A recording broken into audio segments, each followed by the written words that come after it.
Voilà.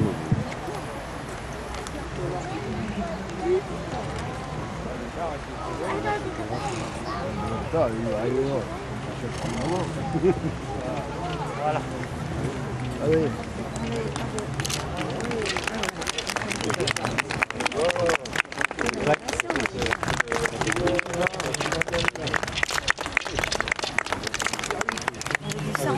Bonjour. Merci d'être venu malgré la pluie. Donc, les portes de l'histoire sont heureux de vous présenter le résultat de recherche d'archéologie expérimentale qui a consisté à la restitution d'un char de guerre gaulois du IVe siècle avant notre ère. Ce char a pu voir le jour grâce à la collaboration avec de nombreux artisans et avec l'association Les Portes de l'Histoire et les Néophytes entre autres. Donc en quoi consiste un char de guerre gaulois? Déjà c'est un char qui fonctionne avec un joug, un silo, des ridelles en osier et des suspensions sur corde. Ce qui constitue la spécificité de ce char, c'est un char continental, c'est-à-dire qu'on l'utilise en Gaule et pas du tout dans les pays insulaires outre-Atlantique ou outre-Manche. Vous l'aurez constaté, la taille des chevaux est relativement petite, mais ça correspond tout à fait à une réalité archéologique grâce à l'archéologie, c'est-à-dire les archéologues qui étudient les restes de faune, on a su que les chevaux de cette époque-là avaient une taille assez limitée, et là qui correspond à nos jours à celle que je donne au poney. Alors, le char de loi est très utilisé donc, sur le champ de bataille. Il permettait une technique de harcèlement, il permettait de tirer à la javeline, de rompre les lignes ennemies.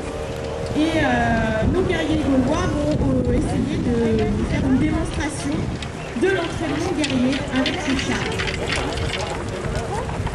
Comment ce char a pu voir le jour et comment nous avons pu restituer quelque chose de plausible, le tir à la javeline.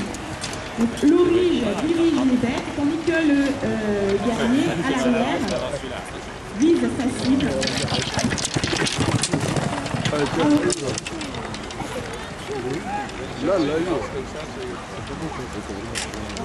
Alors le char va aller beaucoup plus vite qu'aujourd'hui, mais étant donné l'étroitesse du terrain et surtout la nature glissante du substrat en fait, du temps, on va éviter de prendre des vitesses pour une sécurité évidente. Wow, j'ai bien loupé moi. Donc vous disais là, la reconstruction historique et l'archéologie expérimentale passe avant tout par le passage en revue des pièces archéologiques appartenant à des chars antiques et l'étude de leur fabrication, de leur forme, de leur fonctionnalité. On a recours à l'iconographie, c'est-à-dire à l'étude des images, qu'elles soient peintes ou sculptées. Et évidemment, on a recours aussi aux ressources textuelles, puisque les antiques, les latins, nous ont livré quelques descriptions de guerre à place à l'arrière du char.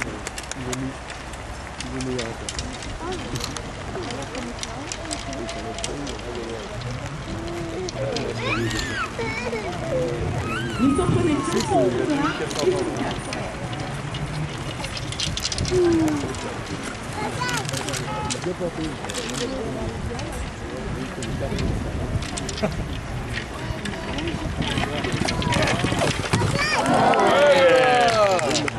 Ouais, mais le deuxième coup, c'est plus dur.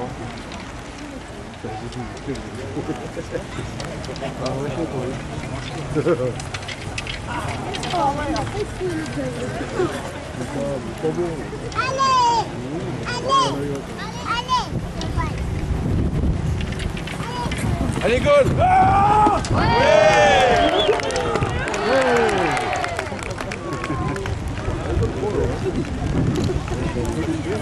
Car la tâche n'est facile, c'est non seulement dans la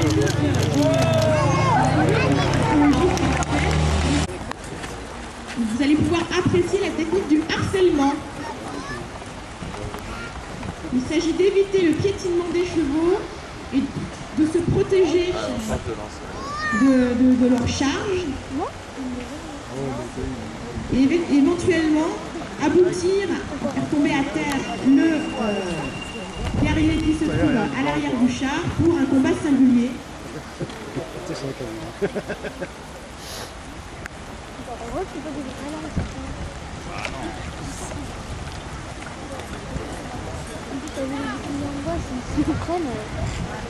Ah, bah, tu veux pas rester.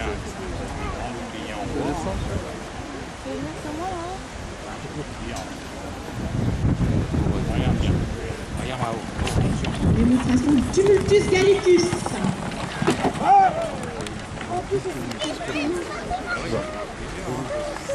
Et l'harcèlement, l'harcèlement.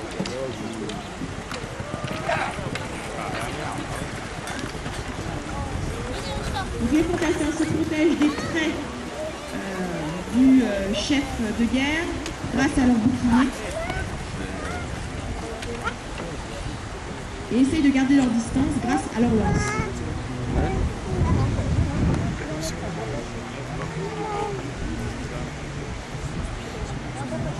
Le tout est de garder la ligne et de la rompre au moment opportun quand le char arrive à proximité pour ensuite essayer de le harceler par les flancs.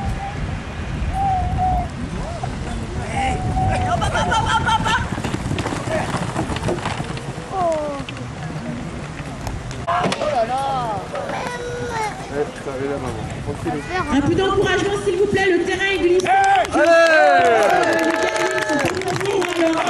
Malgré leur vaillance.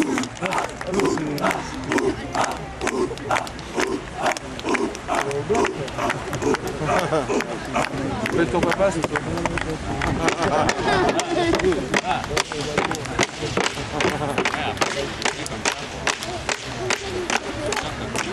Un peu de provocation.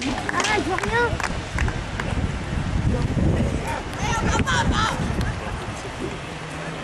On peut arriver.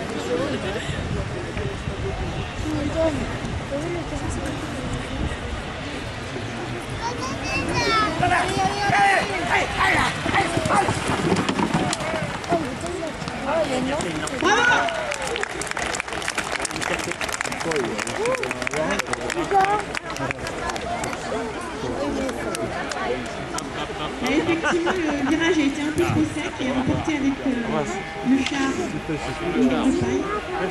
Là encore une fois, c'est dû à l'étroitesse du terrain. Il n'y a plus rien. On va manger bientôt. Après le spectacle, on va aller manger. Mamie. On va dans 5 minutes.